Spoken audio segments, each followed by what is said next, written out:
하나님의 복된 말씀, 오늘 구약성경 호세아 제13장을 같이 보겠습니다. 호세아 13장 1절부터 14절 말씀까지 낭독자는 잊지 마시고 저와 같이 좀 큰 목소리로 같이 받들어 봉독하겠습니다. 이 말씀은 하나님의 말씀입니다. 시작. 에브라임이 말을 하면 사람들이 들었도다. 그가 이스라엘 중에서 자기를 높이더니 바알로 말미암아 범죄함으로 망하였거늘 이제도 그들은 더욱 범죄하여 그 은으로 자기를 위하여 우상을 부어 만들되 자기의 존귀함을 따라 우상을 만들었으며 그것은 다 은장색이 만든 것이오늘 그들은 그것에 대하여 말하기를 제사를 드리는 자는 송아지와 입을 맞출 것이라 하도다. 이러므로 그들은 아침 구름 같으며 시 사라지는 이슬 같으며 타작마당에서 광풍에 날리는 쭉정이 같으며 굴뚝에서 나는 연기 같으리라. 그러나 애굽 땅에 있을 때부터 나는 내 하나님 여호와라. 나밖에 내가 다른 신을 알지 말 것이라. 나 외에는 구원자가 없느니라. 내가 광야 마른 땅에서 너를 알았거늘 그들이 먹여준 대로 배가 불렀고 배가 부르니 그들의 마음이 교만하여 이로 말미암아 나를 잊었느니라. 그러므로 내가 그들에게 사자 같고 길가에서 기다리는 표범 같으리라. 내가 새끼 이런 곰같이 그들을 만나 그의 염통 거풀을 찢고 거기서 암사자같이 그들을 삼키리라. 들짐승이 그들을 찢으리라. 이스라엘아, 내가 패망하였나니 이는 너를 도와주는 나를 대적함이니라. 전에 내게 이르기를 내게 왕과 지도자들을 주소 하였느니라. 내 모든 성읍에서 너를 구원할 자 곧 내 왕이 이제 어디 있으며 내 제사장들이 어디 있느냐. 내가 분노함으로 내게 왕을 주고 진노함으로 피하였노라. 에브라임의 불의가 봉함되었고 그 죄가 저장되었나니 해산하는 여인의 어려움이 그에게 임하리라. 그는 지식 없는 자식이로다. 해산할 때가 되어도 그가 나오지 못하느니라. 내가 그들을 서울의 권세에서 속량하며 사망에서 구속하리니 사망아, 내 재앙이 어디 있느냐. 서울아, 내 멸망이 어디 있느냐. 네 짐이 내 눈앞에서 숨으리라. 아멘, 아멘. 참 좋은 날입니다. 우리 금요 성령 집회는 은혜가 넘치고 역사가 일어나는 날입니다. 여러분, 오늘 원고에는 없는데 제가 어제 어떤 글을 읽어보니까요, 우리 시대 때 가왕 그러면 누가 뭐래도 조용필입니다. 그래서 저는 조성필 목사님을 사랑합니다. 조용필, 조성필. 원래 이 사람 이름을 처음 들으면 이제 암기하기 위해서 연관을 시키거든요. 조성필, 조용필이 제일 먼저 떠오르더라고요. 그런데 여러분, 오래전에 그 글을 읽어보니까 이런 일이 있었답니다. 어느 한적한 중소도시 요양병원에 나이는 20살이 넘었는데 한 15년 동안 옴짝달싹 못하고 그냥 눈만 끔뻑끔뻑거리는 참 식물인과 비슷한 그런 딸을 둔 아버지가 있었답니다. 그런데 이 친구가 15년 동안 자리 보존하고 또 8년 동안 말 한마디 안 하고 그냥 눈만 끔뻑끔뻑거리는데, 여러분 혹시 여러분도 아는 분들 계실 거예요. 조용필 사집에 보면 비련이라고 하는 노래가 있어요. 저는 뭐 세상 노래 모릅니다만은 기도하는 그러면 아 하면서 이제 원래 기도하는 하고 악이 가사가 아닌데 워낙 악이 이제 그냥 추임새처럼 나오니까 어떤 사람은 기도하는 다음에 가사가 악인 줄 알았대요. 근데 기도하는 그러면 뭐 그렇게 이제 나오는 그 노래가 있거든요. 그런데 8년 동안 말 한마디 못하고 눈만 끔뻑끔뻑 거리는 그 딸내미한테 말이죠, 그 조용필의 비련을 들어주니까 눈물을 뚝뚝뚝뚝 흘리더랍니다. 그래서 자기 아버지가 그걸 보고 너무 놀래가지고 돈이 좀 있었던 집의 모양이죠. 그냥 병원장 옆에 있는데 하는 말이 뭔가 하면, 되지도 않겠지만은 조용필 씨가 직접 와가지고 이 노래를 한번 불러줬으면 우리 딸이 많이 회복될 텐데, 그 이야기를 병원장이 듣고 어떻게 매니저한테 이렇게 이야기를 했는데 말이죠. 그때만 해도 지금 돈으로 노래 밤업소 가가지고 한 곡 부르면 3천만 원, 4천만 원 받을 그때랍니다. 그런데 그 매니저를 통해서 조용필 씨가 그 이야기를 듣고, 그분이 원래 골초지 않습니까? 담배가 골초거든요. 이 담배를 그냥 재떨이 이제 부비더니 뜬금없이 그거 취소하고 가자 그러더래요. 난 지어내는 말인 줄 알았어요. 그런데 정말 그 전직 매니저가 썼던 글을 제가 읽어봤는데, 그래서 조용필 씨가 차를 타고 그 중소도시 어딘지 모르겠지만 그거 가가지고 말이죠. 직접 그 딸내미 앞에서 기도하는 하면서 이제 노래를 불러줬다는 것 아닙니까? 그러니까 그 딸내미가 눈물을 뚝뚝 흘리면서 8년 동안 아무 식물인가처럼 반응 없던 그 딸내미가 반응을 하더랍니다. 막 온 가족 식구들이 난리가 났고 그 일대가 막 조용필 씨 온다는 것 때문에 난리 법석이 났죠. 그래서 노래 불러주고 이제 자기 테이프 CD에 이제 사인도 해주고 이제 길을 나서는데 자기 아버지가 얼떨결에 하는 말이 뭔가 하면 돈을 어디다 붙여야 되는 공? 그렇게 물었대요. 왔으니까 개런티를 줘야 되잖아요. 그때 조용필 씨가 이런 이야기 했답니다. 내가 이때까지 번 돈, 앞으로 벌 돈보다 더 가치 있는 일을 오늘 했기 때문에 돈 필요 없습니다. 그러면서 그 길을, 그 병원을 유유히 떠났던 것이었습니다. 여러분, 제가 말씀드리고 싶은 것은 조용필 씨의 미담을 이야기하려고 하는 게 아니고, 여러분, 우리는 하나님의 형상이기 때문에 타락한 하나님의 형상이라도 우리 마음속에 그 영적인 어떤 것이 남아있단 말이죠.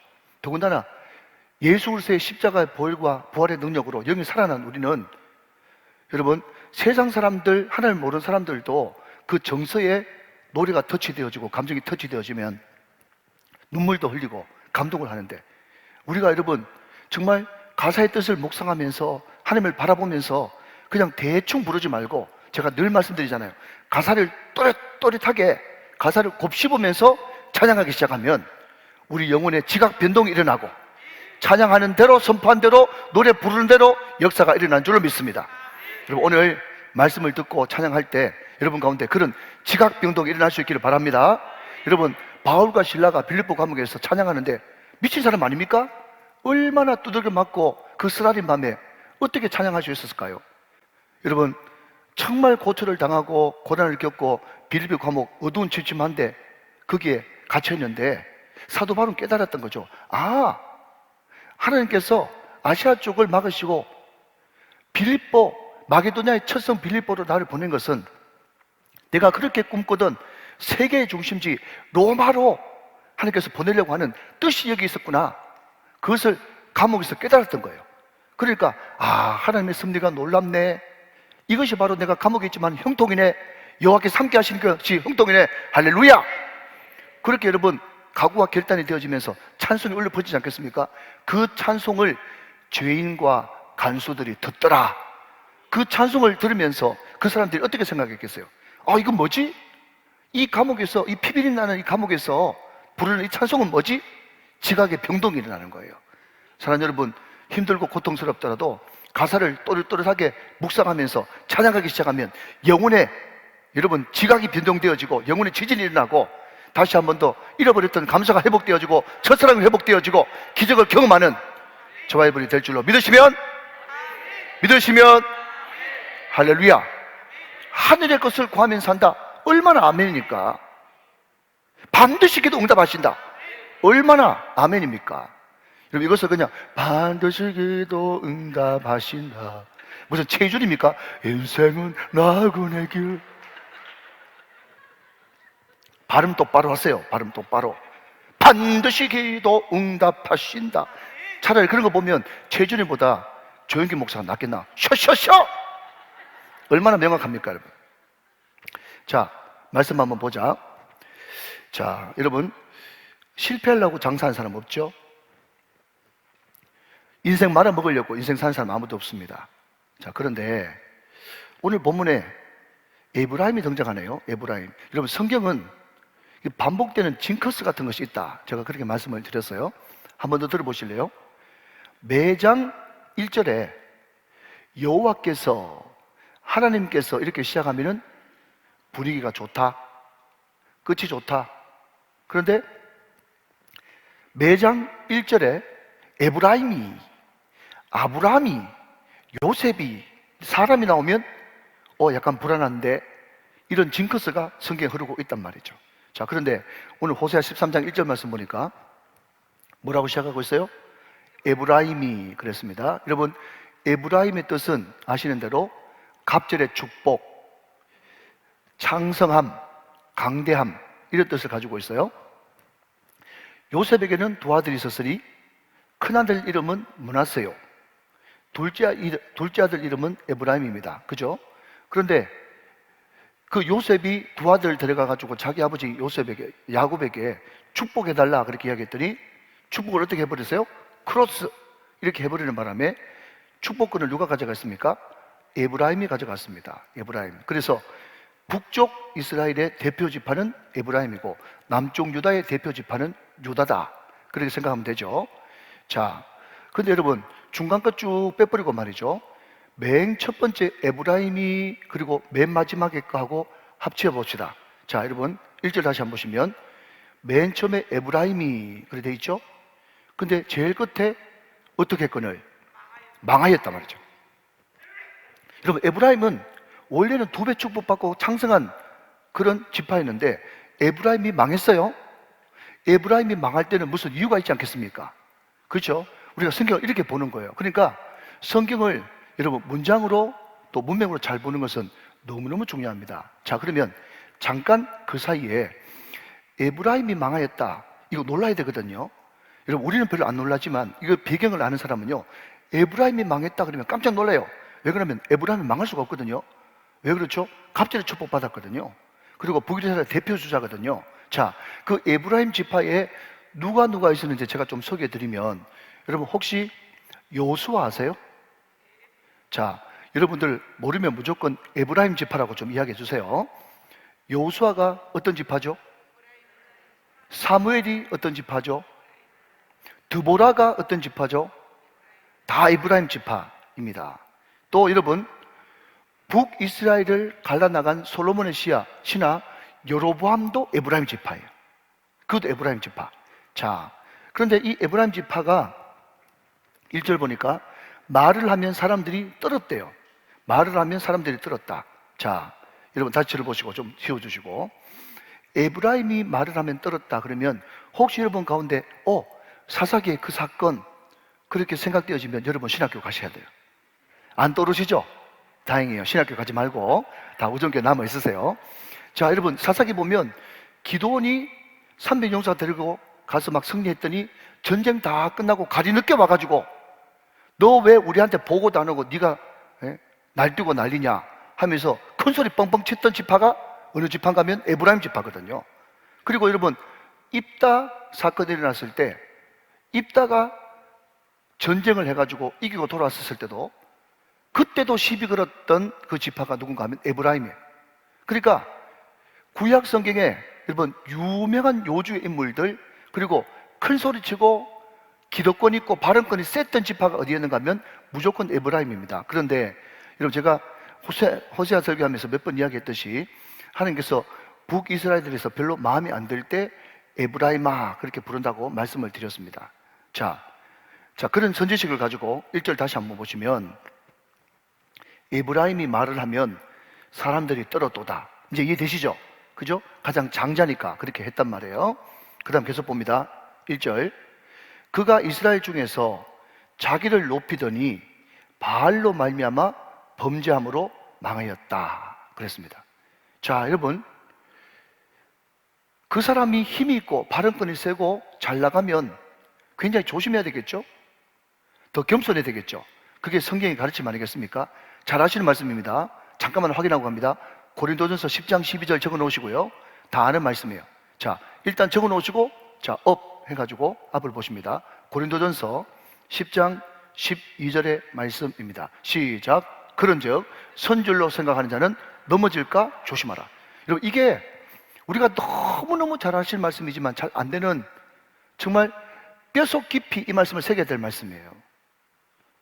여러분 지금 우리 교회가 은혜롭죠? 조심해야 됩니다. 매주 새 가족이 오죠? 조심해야 됩니다. 밖에 나가서 여러분 우정교회 다닌다 그렇게 이야기하니까 우정교회 요즘에 분위기 좋다며 그런 이야기 가끔 들으시죠? 조심해야 됩니다. 여러분 사업 잘 되십니까? 조심하셔야 됩니다. 여러분 제가 공동회의 할 때도 무슨 말씀을 드렸는가 하면요, 다시 한 번 더 여러분 여쭤볼게요. 대답해 보세요. 잘생긴 게 죄입니까? 안 해봤으니 뭐 알 리가 있나? 여러분 잘생긴 게 죄입니까? 잘생긴 건 죄 아니에요. 여러분 창세기 39장 6절 말씀 지난 시간에 살펴봤는데 한 번 더 확인해 볼까요? 자, 창세기 39장의 6절 말씀.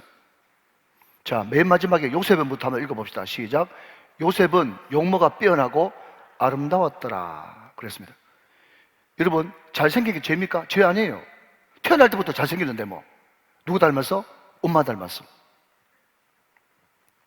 자기 엄마가 라헬이잖아요. 그죠? 잘생긴 건 죄 아니에요. 그런데 잘생긴 건 죄가 아니나 그럼에도 불구하고 요셉이 잘생겼기 때문에 보디발의 아내에게 유혹받았죠. 여러분, 어떤 사람이 또 쓸데없이 이런 이야기 하더라고요. 보디발의 아내가 그때 한 40대 때쯤 됐는데 보디발의 아내도 물론 애굽 바로의 친위대장의 아내였으니까 잘생겼던 거, 이쁜 것은 너무너무 당연한 일인데 이쁜 것이 진짜 맞는 것은 요셉이 보디발의 아내 보고 보디발의 아내가 정말 인물이 너무 못생기고 형편없었다면 하나님께서 요셉을 시험하셨더라 이렇게 됐을 텐데 하나님이 요셉을 유혹받게 했다 그래 그거 보니까 보디발의 아내가 잘생겼을 거라고 쓸데없는 소리 하는 것을 제가 들었습니다. 아무튼 여러분, 잘생긴 것은 죄가 아니되 잘생겼기 때문에 유혹이 찾아온단 말이죠. 그러니까 자기의 장점은 항상 양날의 칼인 것입니다. 여러분, 제가 농담하는 듯이 이야기하지만 잘 들으셔야 돼요.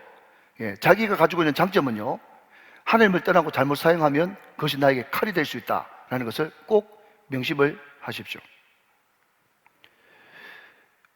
어떤 명창이 있어요.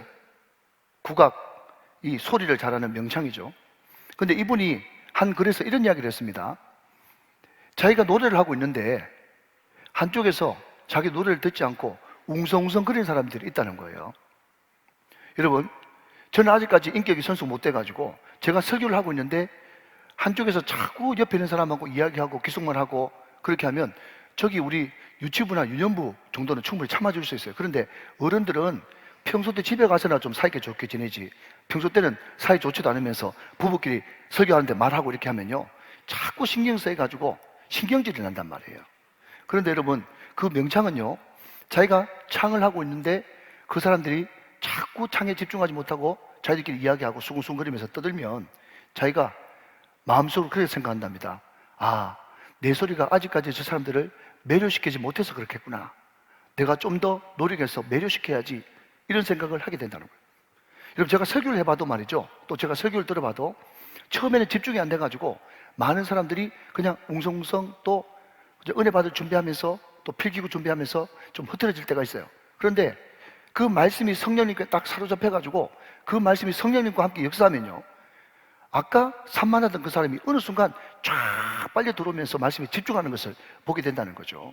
여러분, 에브라임이 정말 자기가 가는 곳마다 발언권이 있고 큰 소리를 뻥뻥 칠 수 있을 때 또 자기 말에 떨고 주목해 줄 때 그때 좀 더 겸손하게 납작이 엎드렸으면 얼마나 좋았겠는가 그 생각을 하게 되는 거죠. 그렇지만 에브라임 지파는 그렇지 못했다 하는 거죠. 그런데 문제는 뭔가 하면 여러분 정말 이 교만, 자기를 높이는 이 교만이 정말 쉽지 않은 문제입니다. 저는 생각할 때 교만이 뭐냐고 물으신다면 독버섯 같다 그렇게 이야기하고 싶어요. 독버섯이 뭐죠? 그냥 여러분 원자폭탄이 투하돼도 말이죠 그냥 쑥 하고 또 독버섯이 그냥 제일 먼저 올라온다는 그런 이야기도 있지 않습니까? 그러니까 내가 그렇게 은혜 받고 그렇게 눈물 흘리고 떼굴떼굴 들구고 불을 받아도 자기도 모르게 여러분 하나님의 역사가 가는 곳마다 일어나고 그러면요 마음속에 교만이 언제 자란지를 모르게 마치 잡초처럼 쑥 올라오는 것을 보게 된다는 거죠. 그러니까 많은 사람들이 교만 그거 할 수 있는 것 아니야? 모든 사람들이 다 교만하지 나만 교만해? 라고 이야기할 수 있을지 모르겠지만 그런데 너무너무 이 교만이 생각보다 심각한 것은 바로 이 교만을 성경은 이렇게 정의하고 있기 때문에 그렇습니다. 자, 여러분 1절 말씀 한 번만 더 보도록 하죠. 에브라임이 말을 하면 사람들이 떨어도다. 그가 이스라엘 중에서 자기를 높이더니 그 다음 바알로 말미암아 범죄함으로 망하는도다. 무슨 말인지 아세요? 여러분 자기를 높이는 것이 점점 더 심해져 가지고 여러분 왕자병, 공주병 걸려버리면 그 자체가 뭔가 하면 우상숭배라는 거예요. 여러분 자기를 높이는 교만이 왜 무섭고 왜 하나님의 심판을 자초할 수밖에 없는가? 오늘 성경 말씀 보면 에브라임 지파가 왜 망했냐 물어본다면 교만 때문에 망했고, 두 번째는 하나님을 알지 못했기 때문에 망했거든요. 그게 결론이거든요. 이 교만이 왜 그래 무서운가 하면, 결국 이 교만 때문에 우상숭배에 빠지게 되고, 하나님이 가장 싫어하는 우상숭배로 말미암아 망할 수밖에 없다. 망한다는 말이 뭐죠? 저주받는다는 뜻이고 죽는다는 뜻이잖아요. 사랑하신 여러분, 모든 사람들이 다 교만하니까 나도 교만하면 된다. 제가 지난번에 누가복음을 소개시켜드리면서 많은 사람들이 여러분 음란하고 또 더러운 것은 정말 그렇게 혐오하고 그렇게 몸서리치면서 어떻게 예수 믿는 사람이 그럴 수 있냐라고 이야기하지만, 그게 염려, 근심 그리고 음란함이 같은 레벨에서 기록되고 있다는 사실을 제가 말씀드렸습니다. 많은 사람들이 여러분 음란함 그것을 가지고 깜짝 놀라면서 왜 염려하고 근심하는 것도 음란한 죄하고 똑같다는 사실을 왜 인정하지 못하는지. 많은 사람들이 여러분 염려, 근심 누가 없겠어? 사랑하는 여러분, 염려, 근심이 죄라는 것을 인정하시기 바랍니다. 많은 사람들 중에서, 좀 가진 사람들 중에서 교만하지 않은 사람 누가 있겠어? 여러분, 교만이 우상이고 이것 때문에 망하는 길이라는 것을 믿으시기 바랍니다. 그렇기 때문에 반드시 이 문제는 주님 앞에서 극복해야 되는 거예요. 극복해야 되는 거예요. 자, 여러분 한번 따라 하시면 좋겠습니다. 교만이 무서운 것은, 교만은 우상숭배다. 자, 여러분 10계명 가운데 1계명이 뭐죠? 나 외에 다른 신을 섬기지 마라. 우상 만들지 마라. 그게 1계명, 2계명이요. 하나님이 제일 싫어하는 거라고. 교만은 우상숭배라니까요. 자, 그러면 여러분 우상숭배가 구체적으로 뭐냐? 물론 많은 정의를 할 수 있을 텐데 오늘 보면 2절 말씀에는 명확하게 그 다음 논리로 우리들에게 알려주고 있습니다. 자, 2절 말씀 보겠습니다. 이제도 그들을 더욱 범죄하여 그 은으로, 그 다음 우상의 정의가 나옵니다. 자기를 위하여. 자, 밑줄 한번 그어보십시오. 자, 우상의 정의 첫 번째는 자기를 위하여입니다. 자, 잠깐 볼까요? 저를 볼까요? 자, 여러분, 예배는 누구한테만 드려야 되는 것입니까? 하나님께만 드리는 거죠? 그러니까 여러분, 하나님 섬기는 예배, 하나님을 공경하고 경외하는 것은 하나님을 위하여 제단을 쌓습니다. 그래서 창세에 보면 아브라함도, 여러분 그 아들 이삭도, 그 아들 야곱도, 요셉도 어디를 가든지 여호와를 위하여 제단을 쌓았다, 그렇게 이야기하고 있어요. 그런데 우상숭배는 반대로 누구를 위하여? 자기를 위하여, 오직 자기만을 위한 것. 그러니까 여러분, 많은 사람들이 이렇게 이야기하잖아요. 하나님도 나 있고 하나님 있지, 하나님 있고 나 있냐? 그러니까 날 안 도와주는 하나님, 그 하나님은 아무리 세상 사람들이 구조라 그래도, 세상 모든 사람들이 하나님이라 그래도 나한테 하나님이 아니다. 그래서 큰 시험 들어가지고 어떤 큰 사업에 망해버려가지고 자기 뜻대로 기도했는데 그렇게 기도해도 안 들어주신 하나님 때문에 시험 들어가지고 교회 방황하는 사람들, 방황하는 사람들이 많지 않습니까? 우리 교도 그런 분들 10년 만에, 15년 만에, 20년 만에 돌아온 분들 계시거든요. 그게 뭐냐 하면요, 자기를 위해서 하나님을 섬겼기 때문에 그것은 하나님을 섬긴 것이 아니라 뭐라고요? 우상 숭배이다 라는 것을 말씀하고 있다는 거예요. 자, 여러분, 우상이 무엇이냐라고 물으신다면 물론 다른 많은 정의를 할 수 있겠지만 오늘 본문만을 볼 때는 자기를 위하여, 이것이 바로 우상 숭배의 첫 번째 의미다. 자, 두 번째 2절 말씀 계속 보시면 자기를 위하여 우상을 부어 만들 때 그 다음 자기의 정교함을 따라 그랬습니다. 자, 그게 밑줄을 그으십시오. 자기의 정교함을 따라. 이것을 70인 역 성경에서는 어떻게 번역하고 있는가 하면 자기가 만들어 놓은 모델을 따라, 이렇게 번역하고 있어요. 그러니까 여러분, 자 보십시오. 출애굽기에 이스라엘 백성들이 모세가 더디 내려옴을 보고 아론을 막 충동질을 해가지고 우리를 인도하여낸 여호와를 만들어내라, 뭔가 형상을 만들어버리면 그때부터 우상되어지는 거예요. 그런데 아론이 그 성화에 못 익혀가지고, 그러면 너희들 가지고 있는 은가락지, 은기고리 다 폐물 장식구 빼라, 그래가지고 뻥튀기해서 만든 형상이 뭐예요? 송아지 형상이죠.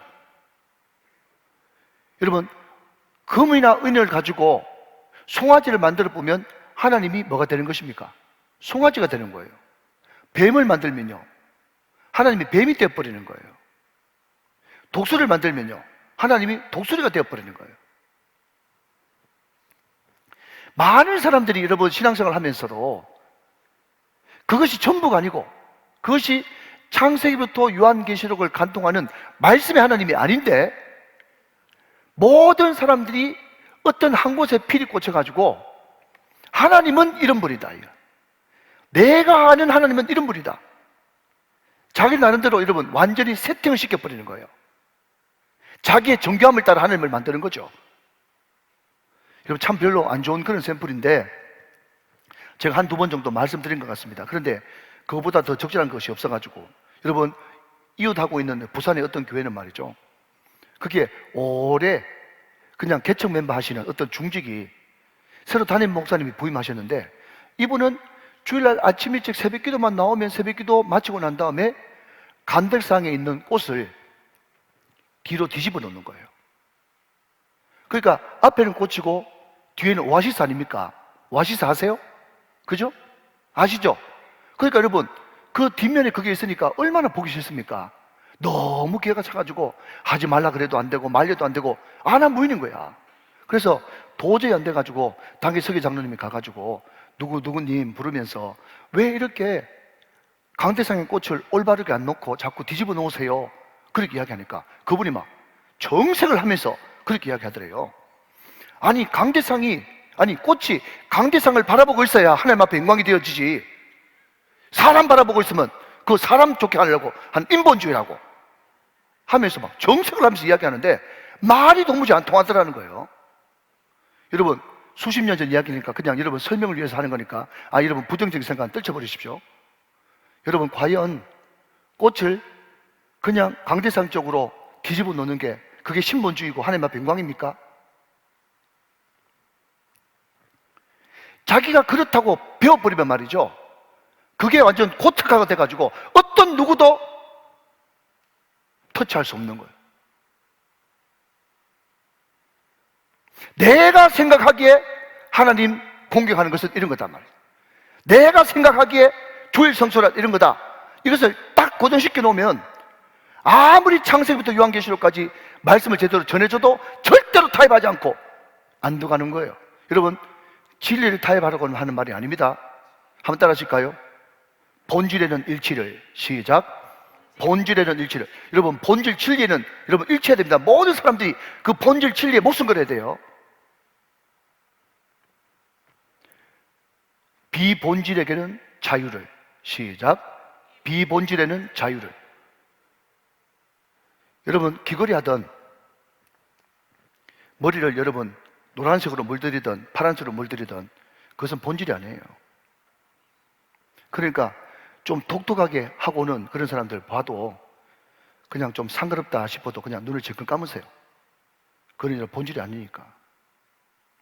여러분 우리 교회 지금 오신지 모르겠는데 금요기도회 때 꼭꼭 오신데 그 집사님, 처음에 올 때 저는 패션 모델인 줄 알았어요. 안경을 다 독특한 걸 쓰고, 그때만 해도 여러분 이게 행카칩 하고 오는 것이 참 드물었거든요. 행카칩을 막 하고 머리를 이렇게 길러가지고 둘이 팔짱 끼고 다 오는데 저는 패션 모델이 오는 줄 알았거든요. 근데 여러분 패션 모델이면 뭐합니까? 와가지고 말씀 듣고 은혜 받는데 코가 이만큼 내려오는데, 여러분 은혜 받으면 여러분 다 그냥 정상으로 돌아가게 돼 있어요. 그러니까 본질에는 일치를, 비본질에는 자유를. 자, 한 번 더. 다른 모든 것에는 사랑을. 시작. 다른 모든 것에는 사랑을. 이게 우리 개혁주의입니다. 절대로 여러분 강대상의 꽃을 뒤로 뒤집어 놓는 게 그게 본질이 아니에요. 그것은 이렇게 놔도 되고 또 여기 놔도 되고 저기 놔도 되고 전혀 상관없어요. 꼭 여러분 피아노가 이쪽에서만 있어야 되는 게 아니고 이쪽으로 있어야 된단 말이죠.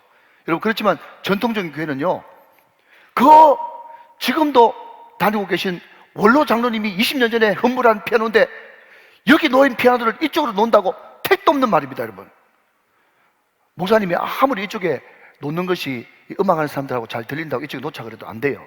그래가지고 그 목사님이 선택한 방법이 그냥 1년에 10cm씩 옮겼대.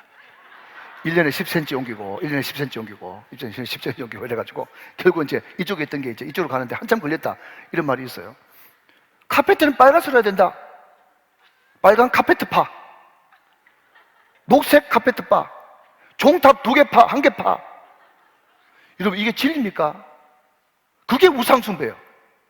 어디서 들었고 뭐한지 모르겠는데 내 생각에는 이렇단 말이에요. 그 무슨 생각인데요? 문둥이 생각. 나만. 자, 여러분, 또 하나는 이 단어를 주목해 주십시오. 2절 말씀 계속 보시면, 그것은 다 은장색이 만든 것이오늘 그들은 그것에 대하여 말하기를 제사를 드리는 자는 송아지와 입을 맞출 것이라 하도다 그랬습니다. 자, 여러분, 우상 숭배 종교의 특징은요, 단순하고 쉽다는 겁니다. 남묘호랑개교, 남묘호랑개교, 그 1000번 만번만 하면, 절 3000배만 하면 소위 말해가지고 경제 올라간다는 거예요. 자, 여러분, 제가 이런 이야기 하니까 잘 안 믿기죠? 구약의 이스라엘 백성들한테 제사 어떻게 드리라, 그게 성경 어디에 나와 있어요? 레위기에 나와 있죠? 레위기에. 레위기에 여러분 얼마나 복잡합니까? 그러니 다시 정리합니다.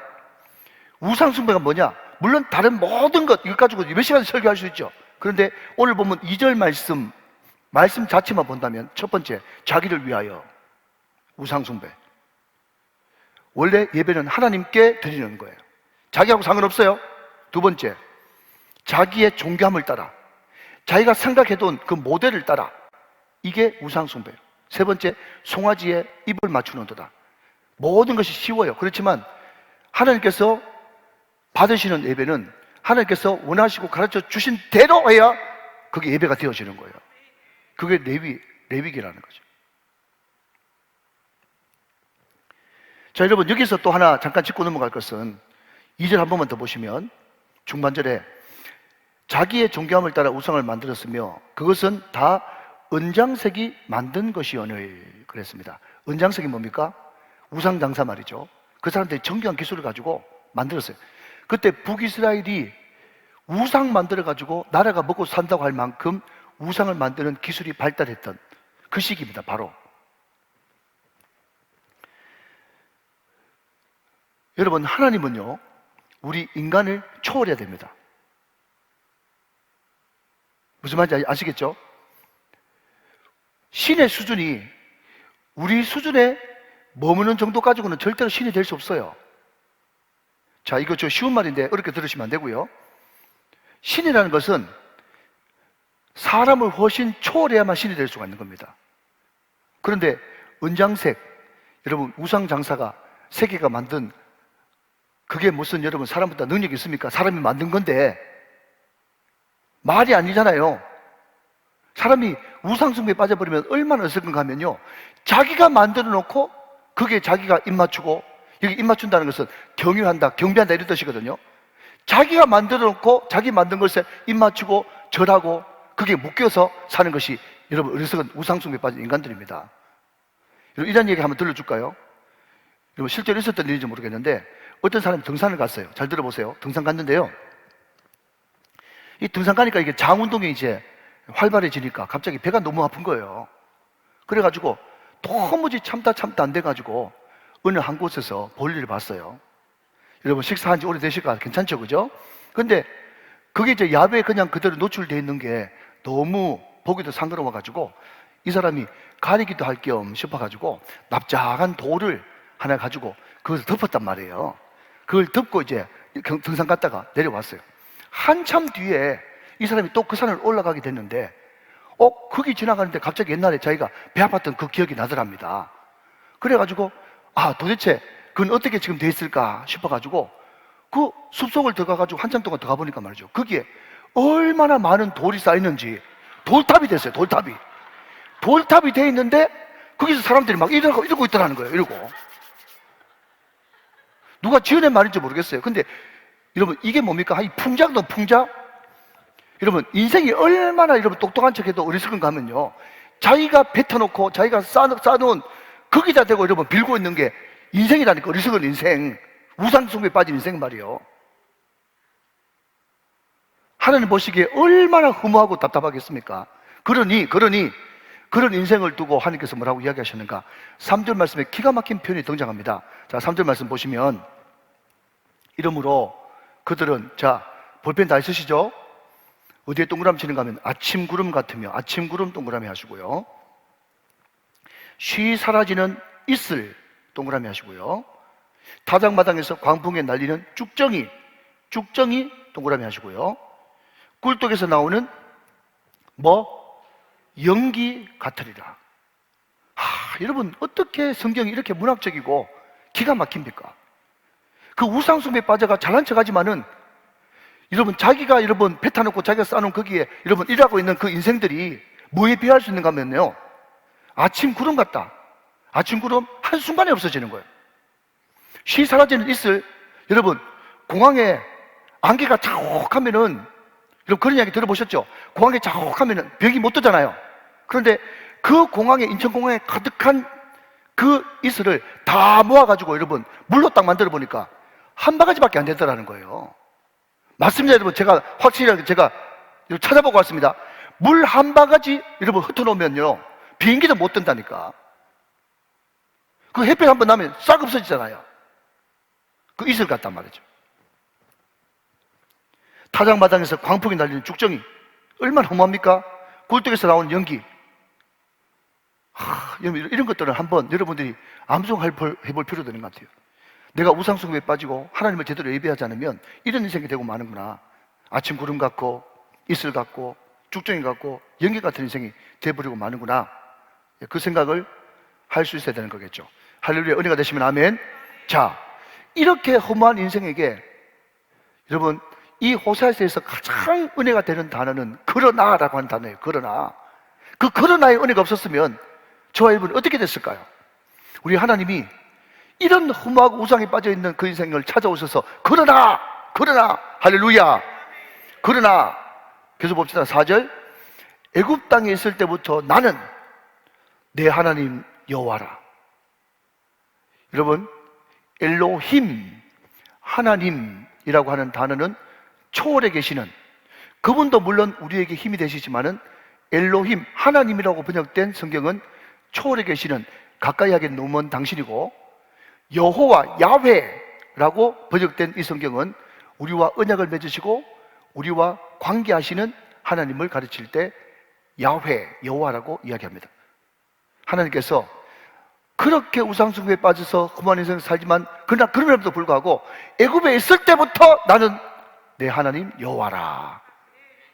내가 너를 간섭하고 있고 내가 너와 언약을 맺고 있고 나는 지금도 너를 지켜보고 있다. 그 말씀을 하시는 거예요. 그 다음 중요합니다. 4절. 나밖에 내가 다른 신을 알지 말 것이라. 나 외에는 구원자가 없느니라. 나밖에 내가 다른 신을 알지 말 것이라. 자, 여러분 여기 어디에 밑줄 그어야 될까요? 알지, 동그라미. 자, 여러분 다른 신을 알지. 자, 한번 따라 합시다. 야다, 시작. 야다, 알다, 야다, 시작. 알다, 야다, 야다. 다른 신을 알지 못하리라. 여러분, 알다, 야다가 뭔지 아세요? 부부간에 부부 생활을 통해서 인격적으로 알다는 뜻이에요. 다른 신은 절대로 음란하게 섬기지 말고 나 하나님 여호와 내 한 분만, 나만 관계하고 나만 섬겨라. 왜 그렇게 해야 됩니까? 라고 얘기했더니 나 외에는 구원자가 없느니라. 사랑하는 여러분, 돈 구원할 수 없습니다. 여러분, 건강 우리를 구원할 수 없습니다. 명예 우리를 구원할 수 없습니다. 여러분, 만약에 돈이 그 사람을 구원할 구원자가 될 수 있었다면 스티븐 잡스 같은 사람은 안 죽어야 되겠죠. 여러분, 우리가 교통사고 나가지고 누가 고의로 죽었다 그러면 우리가 여러분 수억만 배상하면 우리가 감옥에서 풀려나지 않습니까? 만약에 그렇게 목숨을 바꿀 수 있다 그러면 스티브 잡스 같은 사람들은요 수만 목숨을 살 수 있죠. 돈이 얼마나 많은데요. 그래서 여러분, 하나님께서 오라 그러면 가야 되는 거예요. 절대로 하나님만이 구원자시지 돈도 지식도 명예도 어떤 것도 구원자가 될 수 없습니다. 이것을 여러분 아십시오. 인격적으로 아십시오. 인격적으로 받으십시오. 그게 지혜자입니다. 나 외에 구원자가 없느니라. 믿으시면 아멘. 그분은 왜 우리의 구원자가 될 수 있는가? 6절, 5절. 내가 광야 마른 땅에서 너를 알았다. 여기 알다, 야다가 또 나오죠? 자, 여러분, 여기에 야다, 알다는요, 부부간의 관계라고 그랬어요. 자, 근데 여러분, 이 말씀을 묵상하는데 굉장히 여기에 깊은 뜻이 있는 것은, 자, 여러분 보십시오. 내가, 5절 다시 한번 띄워보세요.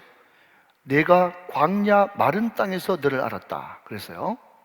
자, 너를 알았다. 너를 나의 신부 삼았다. 이런 뜻입니다. 자, 무슨 말인가 하면요. 여러분, 어떤 남자가 어떤 여자에게, 또 어떤 여자가 요즘에는 어떤 남자에게 프로포즈를 해요. 그러면 프로포즈 장소로 메마른 광야 선택한 사람 있습니까? 없어요. 다 여러분, 음악이 흘러나오고 울창한 숲에서 꽃이 만발해 있는 하원에서 서로 부부간에 연을 맺지, 아무것도 없는 메마른 광야에서 부부관계를 맺지 않습니다. 그러니까 이 5절 말씀에 내가 광야 마른 땅에서 널 알았다, 이 말을 다른 말로 신약적인 배경으로 바꾸면요, 이 말씀이 됩니다. 로마서 5장 8절 말씀이 되어지는 거예요. 자, 로마서 5장 8절 말씀 같이 한번 보겠습니다. 자, 같이 한번 읽어봐요. 시작.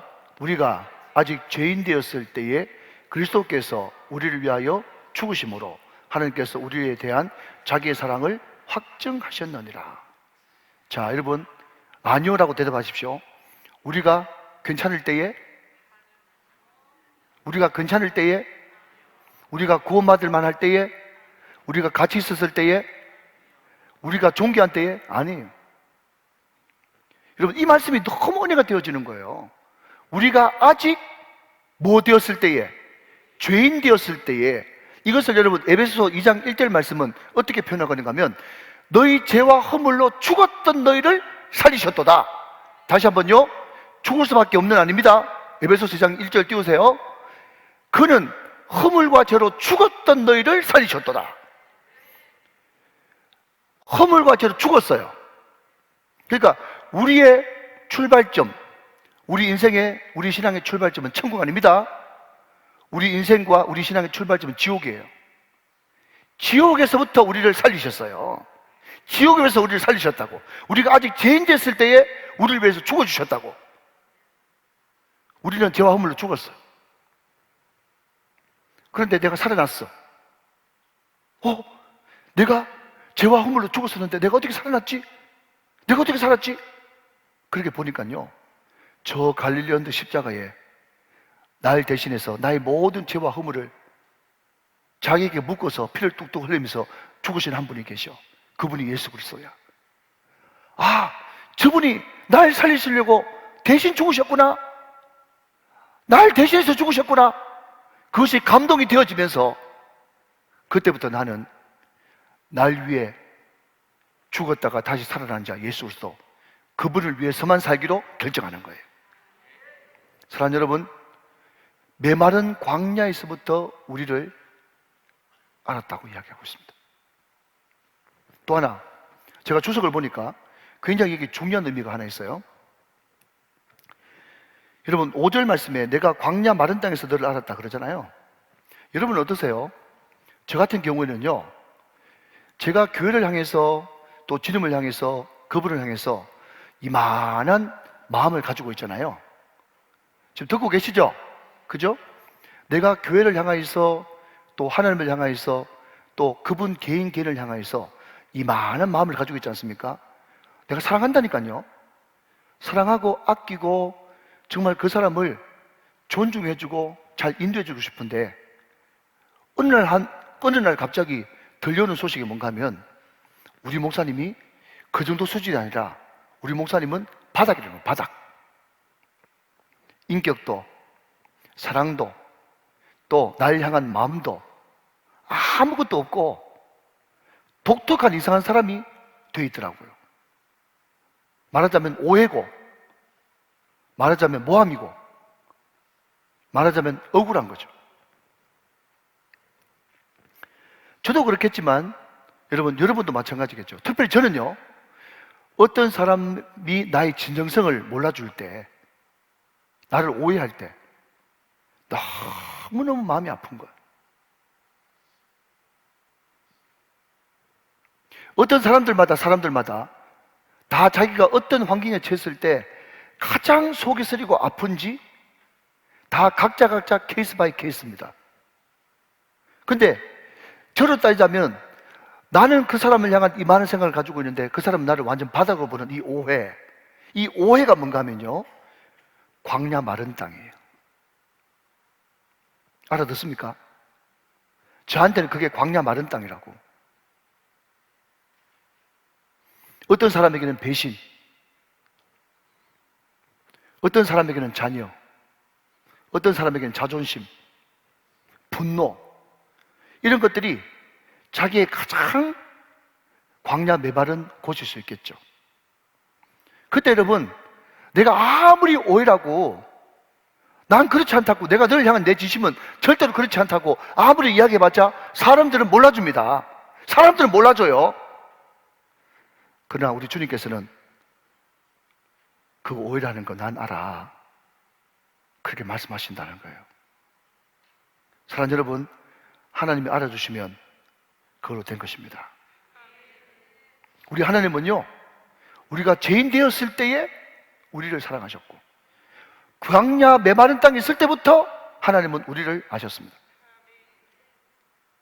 너머니가 되어지는 거예요.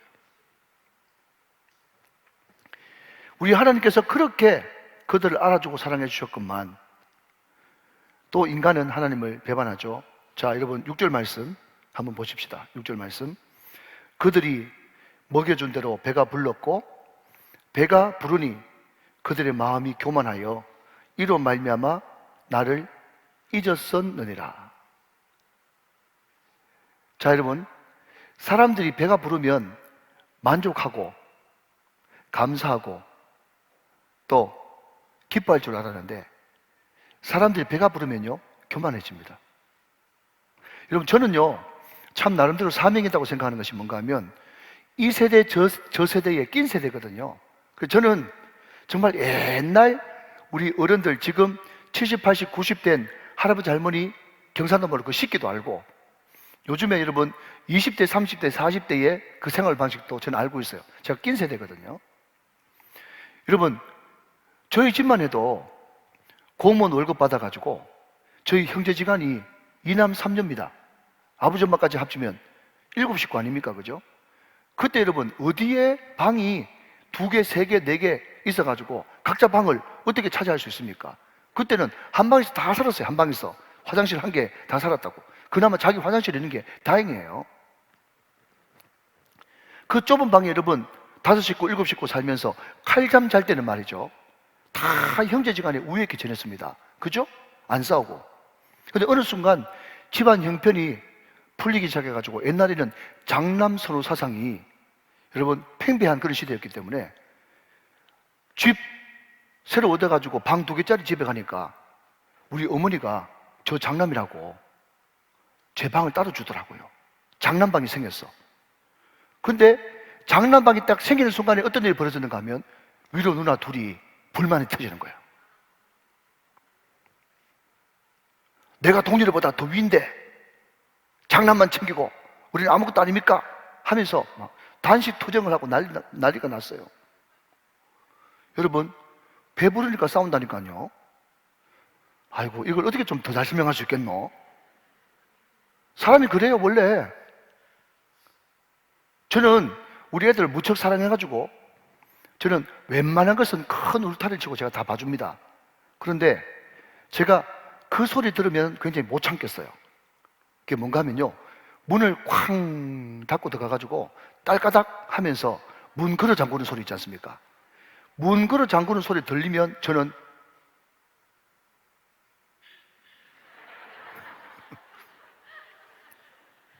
그럴 일도 거의 없지만, 여러분, 한 식구가 하나님의 축복으로 방 따로 쓰는 거는 따로 쓴다 하더라도 왜 한 식구가 여러분 한 집에 살면서 문은 왜 걸어 잠굽니까? 문을 때려 부숴버리죠. 제가 그냥 비유로 들은 거예요. 배부르니까 교만해가지고 죄를 짓는다니까. 여러분 이런 이야기 들어보셨어요? 여러분 공부를 진짜 하는 사람은 공부하기 전에 밥 안 먹는다 이런 말이 있어요. 그러니까 혹시 여러분 자녀들이 엄마 저 오늘 시험 앞두고 저녁 늦게까지 공부해야 되니까 라면 하나 끓여줘요. 그러면요 반드시 10시 30분에 잡니다. 반드시 라면 끓여달라고 하는 그 친구는 반드시 자게 돼 있어요. 여러분 그게 인간의 여러분 생리입니다. 왜 그렇죠? 피가 도는데 그죠? 머릿속에 집중해가 돌아가지고 배가 좀 고파가지고 머리 쪽으로 피가 많이 몰려야 집중력이 생기고 영특감이 생기고 공부를 열심히 할 수 있지. 라면에 여러분 절대로 여러분들이 라면에 계란을 넣어 먹지 마십시오. 라면에 왜 계란 넣어서 먹으면 안 되냐? 너무 맛있잖아.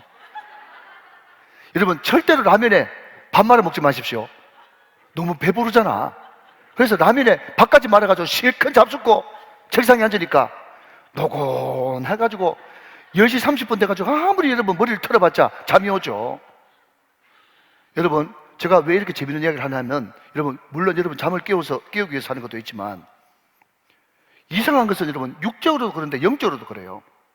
영적으로도 정말 하나님께서 물질의 축복도 주시고 평안의 축복도 주시고 건강의 축복도 주시고 이렇게 주면 더 영적으로 깨어있으면 얼마나 좋겠습니까? 그런데 배부르면 영적으로 허리몽탕해진다니까. 이 도대체 어떻게 된 일인지 모르겠어요. 그러니까 여러분 정말 하나님께서 복 주셨을 때 더 정신 차리는 법을 훈련하셔야만 되는 거예요. 배가 불렀고 배가 부르니 그들의 마음이 교만하단 말이에요. 여러분 교만하면 나타나는 현상이 뭔가 하면 나를 잊었었도다.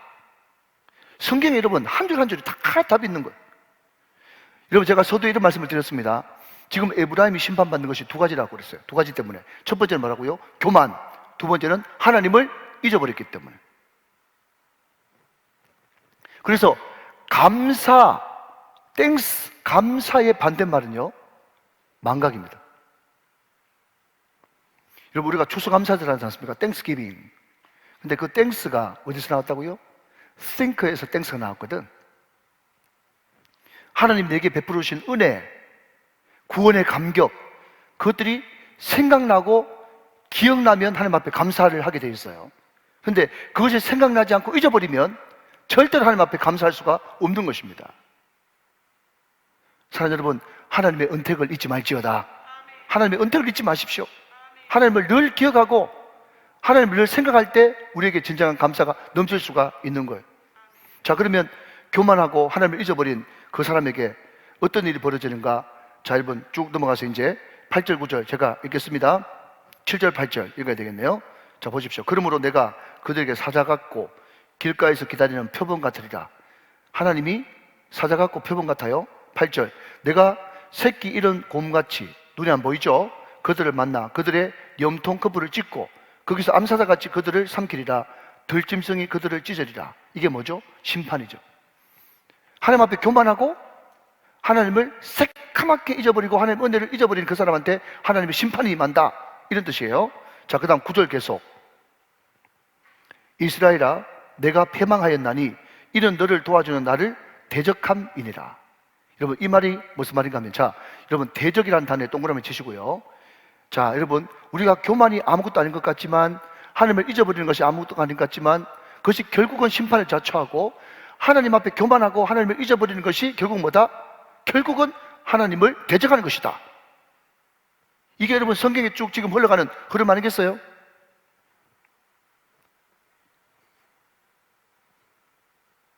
그렇게 교만하고 하나님을 잊어버리는 그 사람들이 이제 옛날 이야기를 하나님께서 꺼내시는 겁니다. 자, 여러분 10절부터 조금만 더 보십시오. 10절. 전에 내가 이르기를 내게 왕과 지도자들을 주소서 하였느니라. 자, 여러분 언제 왕과 지도자를 주소서 했죠? 사무엘 시대 때 말이죠. 하나님이 너희 왕이 되신다 그렇게 이야기했는데, 우리도 이웃나라처럼 왕 필요합니다, 왕 주소서 하면서 막 목숨 걸고 그렇게 부르짖었습니다. 계속 내 모든 성읍에서 너를 구원할 자 곧 내 왕이 이제 어디 있으며 내 재판장이 어디 있느냐. 여러분 사람들이 왕을 주소서 해가지고 왕을 딱 세워놨더니 그 사람이 사울이죠. 인물 잘나고 이 사람이야말로 정말 우리를 구원할 왕 맞구나 그렇게 생각했어요. 그런데 결과는 비참한 심판이었습니다. 정말 믿으실지 모르겠는데 한때 독일에서는 담임 목사를 천병하는 기준이 인물이었어요. 그런 시절이 있었습니다. 철저하게 인본주의죠. 우리의 리더인데 보기도 좋아야지. 여러분, 그게 너무 인본주의적인 생각 아닙니까? 그죠? 그런데 어느 순간 여러분, 우리나라가 70년대, 80년대, 90년대 그 기도원에서 뜨겁게 기도하고 불같이 붕이 일어나면서 이제 1대 목사가 물러나가고 2대, 3대 목사가 청빙을 받고 청빙하는 절차에서 자연스럽게 장로님, 권사님, 집사님들 입에서 그러더라고요. 우리 목사님 최소한 우리 리더인데 키 크고 인물 잘나고 공부 많이 하고 집안 좋고 이런 이야기 하더라고. 우리 담임 목사 청빙 받을 때 그런 이야기 했어. 여러분, 이게 남 이야기가 아니에요. 그 결과가 2대 목사, 3대 목사 잘못 돌아가지고 교회가 그 영광스럽던 그 교회가 반동가리 이상 나고 분배박산 나는 그런 것들을 우리가 지금 겪고 있잖아요, 지금. 우리가 그 피해 세대 아닙니까? 하나님이 그들의 왕이 되기를 원하셨어요. 사랑하는 여러분, 오늘 이 말씀을 묵상하면서 하나 적용하십시다. 여러분이 지금 하나님이 내가 너의 모든 것이야. 내가 너의 전부야.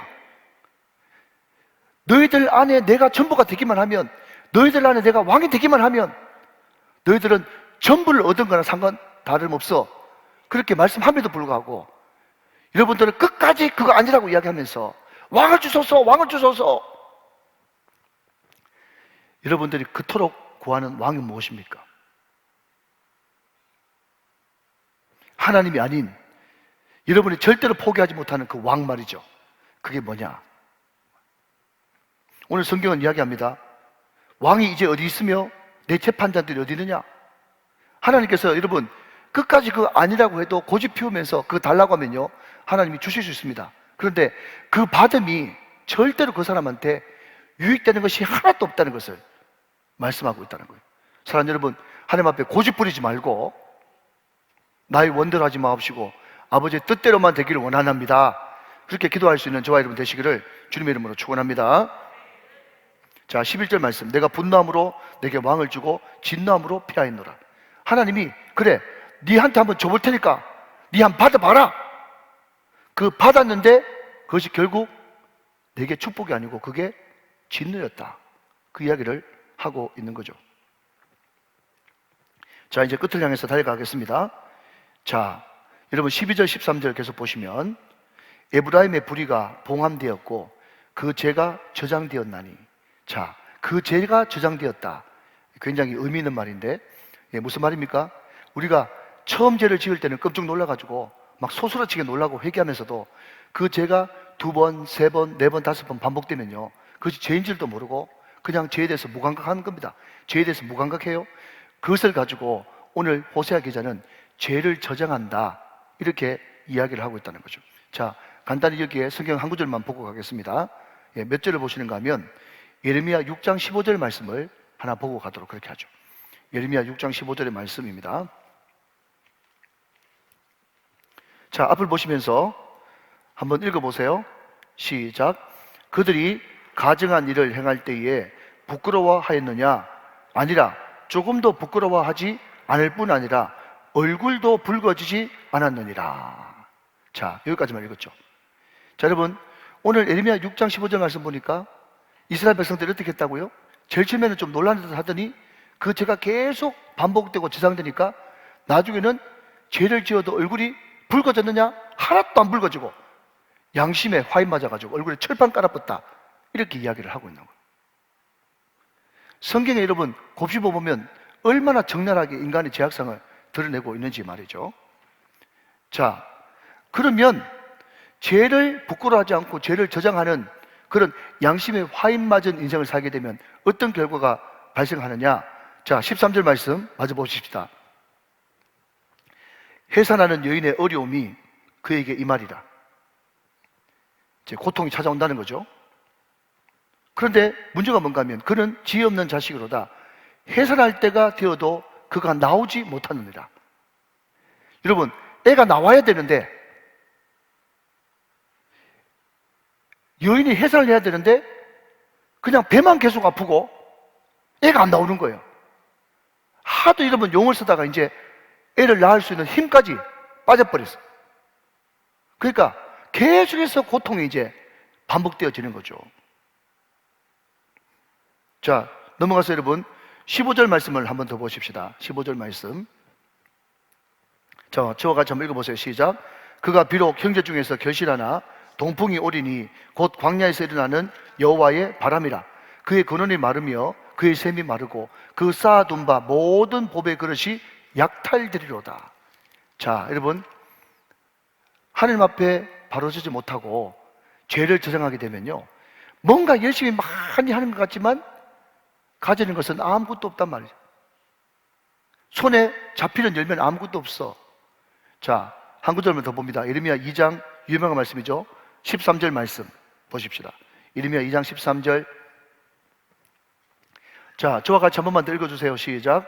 내 백성이 두 가지 악을 행하였나니 곧 그들이 생수에 거는 데는 나를 버린 것과 스스로 웅덩이를 판 것인데 그것은 그물을 가두지 못할 터진 웅덩이들이니라. 뭔가 여러분 열심히 쌓는 것 같은데 결국은 하나님이 없는 모든 것들은 터진 웅덩이가 같아가지고 손에 잡히는 것은 아무것도 없다 하는 것입니다. 참 그렇게 여러분 죄를 저장해두고 아무것도 없는 빈 껍데기 인생 같은 그 이스라엘에게 하나님은 그 이스라엘 백성들을 버려버리느냐? 그게 아니라는 거죠. 자, 여러분 정말 중요한 14절 말씀, 오늘 핵심 구절인데 호세아 13장 14절 말씀 읽고 말씀을 맺겠습니다. 시작. 내가 그들을 서울의 권세에서 속량하며 사망에서 구속하리니 사망아 내 재앙이 어디 있느냐? 서울아 내 멸망이 어디 있느냐? 뉘우침이 내 눈앞에서 숨으리라 그랬습니다. 자, 여러분 여기에 동그라미 치십시오. 예, 동그라미와 네모를 같이 치십시오. 속량, 동그라미, 네모, 별표 3개. 그 다음 구속, 동그라미, 네모, 별표 3개 치십시오. 여러분 이제 집중합시다. 참분만 저한테 주십시오. 여러분 속량과, 첫 번째는 속량과 구속이라고 하는 단어는 절대로 구약의 단어가 아닙니다. 속량과 구속은 신약 단어입니다. 누구와 연관돼서 등장하는 말? 예수님과 연관돼서 등장하는 말. 그런데 이것이 구약의 호세아에서 나왔다는 것은 호세아 뜻이 예수와 똑같은 구원이라는 이름을 가지고 있기 때문에 호세아서에 속량과 구속이라는 단어가 나왔어요. 그러니까 호세아는 구약의 신약 복음서예요. 여러분 속량이 뭐냐?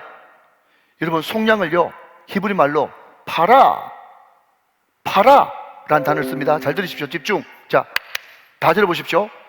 속량, 이것이 구약 히브리 말로 파라라는 단어를 쓰는데 이 속량이 어떤 뜻을 가지고 있는가 하면요, 끊어버린다 이 뜻이요. 끊어버린다.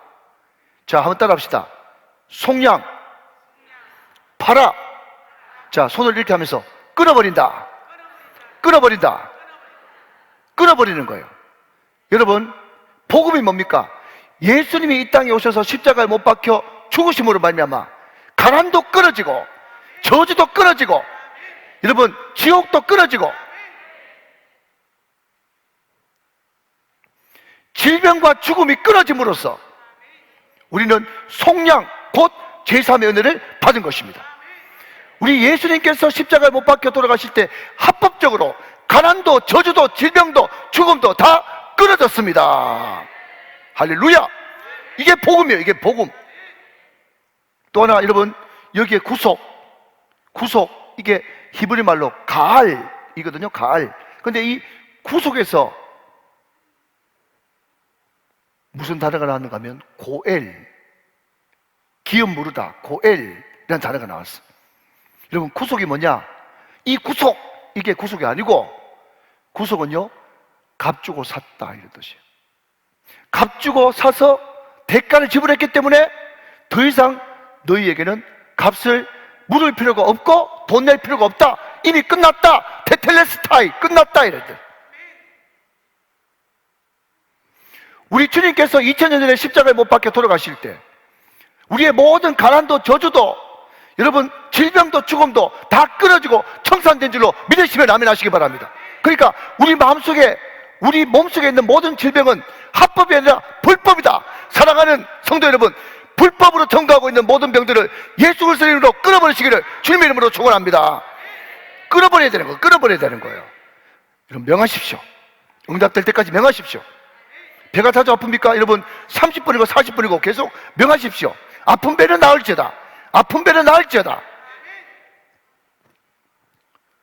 또 하나, 우리 예수님께서 십자가에 못 박혀 돌아가실 때 우리의 사망, 우리의 죄, 우리의 율법에 얽매이는 그 모든 것들을 우리 주님께서 나와 함께 십자가에 꽁꽁 묶어서 그분이 대신 달려 죽으셨기 때문에 여러분 우리는 더 이상 사망의 지배를 받지 않습니다. 죄의 지배를 받지 않습니다. 저주의 지배를 받지 않습니다. 멸망의 저주를 받지 않습니다. 그렇기 때문에 여러분 호세아서 오늘 13장 14절 말씀은 뭐라고 이야기했습니까? 사망아 내 쏘는 것이 어디느냐, 내 재앙이 어디느냐, 서울아 내 멸망이 어디느냐, 다 끊기고 없어진단 말이에요. 여러분 이 말씀 어디서 본 기억이 없습니까? 사망아 너 쏘는 것이 어디느냐. 제가 방금 여러분 구속과 속량은 신약단어라고 말씀드렸죠. 자, 마지막으로 고린도전서 15장 55절 말씀 58절까지 같이 보겠습니다.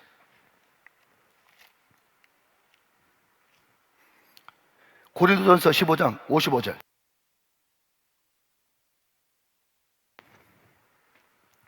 자, 제가 있습니다. 보십시오. 사망아 너의 승리가 되느냐, 사망아 내가 쏘는 것이 되느냐. 56절. 사망에 쏘는 것은 죄요, 죄의 권능은 율법이라. 57절. 우리 주 예수 그리스도로 말미암아 우리에게 승리를 주신 하나님께 감사하노니. 여러분 십자가에 못 박혀 죽으실 때 모든 두려움과 모든 부러움과 모든 사망과 저주, 죄가 다 끊쳐나가고 다 해방되고 다 값을 치러서 끝장났습니다. 그래서 어떤 분이요 이런 이야기를 하더라고. 옛날에 우리는 귀신 못 알아가지고 말이죠, 우리가 어릴 때 전설의 고향 보면 말이죠, 전설에 보면 항상 한쪽 발을 절면서 내 다리 내 벗선, 내 다리 내 벗선. 우리 청년들은 하나도 안 줬으니까 쟤네 하나도 없네. 네. 그것만 보면 들들들들 떨면서 어휴 귀신 아이고 무서워라. 그때 여러분 소복을 확 벗겨버리면서 어디서 귀신 노름하고 있노? 사망이 다 끝났구만은. 할렐루야. 사망아 너 쏘는 것이 어디느냐. 사망은 끝장난 거예요. 저주는 끝장난 거예요. 여러분 죽음은 끝장난 거예요. 사랑하는 여러분, 예수 그리스도의 십자가와 부활로 우리는 새 사람, 새 구속, 새 창조의 역사를 우리는 선물로 받았습니다. 우리는 그렇기 때문에 우리는 이렇게 살아야 되는 것이 마땅합니다. 고린도전서 15장 58절 마지막입니다. 같이 읽고 마치겠습니다. 고린도전서 15장 58절 여러분에게 소개하고 마치겠습니다. 다 같이 읽으십시오. 여러분들이 십자가 부활로 모든 가난과 저주와 멸망과 죽음이 다 끝장났고 죄가 청산됐기 때문에 시작. 그러므로 내 사랑하는 형제들아 견실하며 흔들리지 말며 항상 주의 일에 더욱 힘쓰는 자가 되라. 이는 너희 수고가 주 안에서 헛되지 않은 줄 아입니다. 할렐루야. 사랑하는 여러분, 흔들리지 마십시오. 두려워하지도 말고 부러워하지도 마십시오. 우리는 예수를 가진 사람으로서 다 가졌습니다. 예수 안에 모든 것이 다 있습니다. 사망과 저주가 끝장났습니다. 우리는 새 피조물이 되었습니다. 이런 자부심을 가지고 여러분 어딜 가든지 승리하시는,